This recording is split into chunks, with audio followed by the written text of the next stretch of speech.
Pada kesempatan kali ini kami akan membahas teori baru tentang Shanks. Sebelum masuk ke pembahasan, bantu kami dengan klik subscribe dan like-nya ya. Oke, jadi mari kita mulai saja pembahasannya. Shanks setelah sekian lama muncul lagi pada chapter 1054. Setelah terakhir muncul di episode Reverie saat mengunjungi Gorosei. Shanks salah satu karakter misterius, namun kami mempunyai teori untuk beliau. Dan kata kuncinya adalah era baru.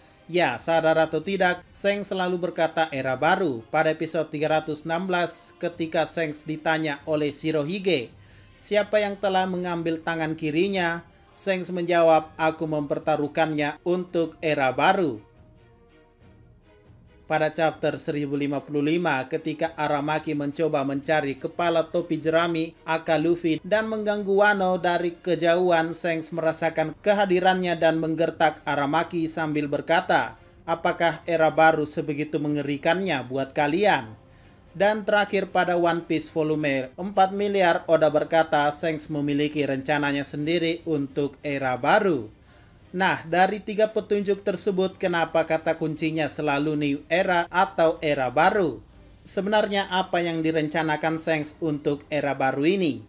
Kami prediksi bahwa sebenarnya dari hal ini Shanks bukanlah villain atau penjahat, seperti yang kami bahas pada teori sebelumnya. Namun tentu saja walaupun bukan musuh ataupun penjahat, Shanks sudah sangat jelas merencanakan sesuatu untuk era baru. Dan itu dimulai dari menyelamatkan Luffy dengan mengorbankan tangannya.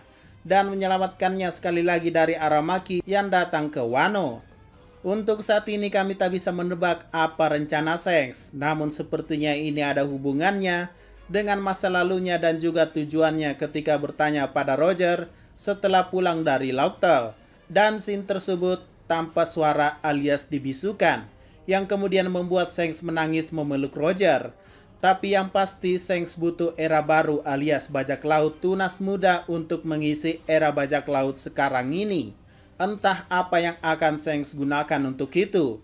Dan mungkin di akhir rencananya Shanks kemungkinan akan mati demi rencananya tersebut. Kenapa? Mari kita lihat salah satu cocok logi penggemar One Piece ini.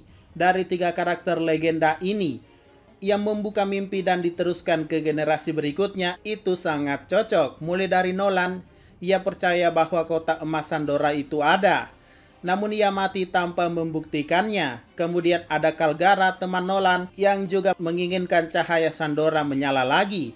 Dan terakhir Oden yang dalam pesan terakhirnya ia menginginkan negeri Wano membuka perbatasannya. Nah, uniknya dari 3 karakter legenda ini selalu diselesaikan oleh satu orang, yaitu Luffy. Pertama, impian Nolan yang diduga bohong. Ternyata Luffy berhasil membunyikan lonceng emas kota Sandora di atas langit hingga keturunannya mendengarnya. Artinya Luffy membuktikan bahwa Nolan tidak berbohong. Kedua, Kalgara. Setelah pertarungan berakhir, cahaya Sandora atau yang dimaksud bunyi lonceng juga sudah diselesaikan oleh Luffy dan membuat pesta di mana semuanya dalam kedamaian. Dan terakhir impian Oden, kami pikir Luffy lah orang yang ditunggu Oden dan orang yang memicu terbukanya perbatasan Wano nanti. Karena berkat Luffy, Kaido tumbangkan dan Wano dibebaskan. Lalu apakah kesamaannya? Yaps, mereka bertiga mati di usia 39 tahun. Dan apa yang berhubungan dengan Shanks? Benar, umur Shanks saat ini adalah 39 tahun.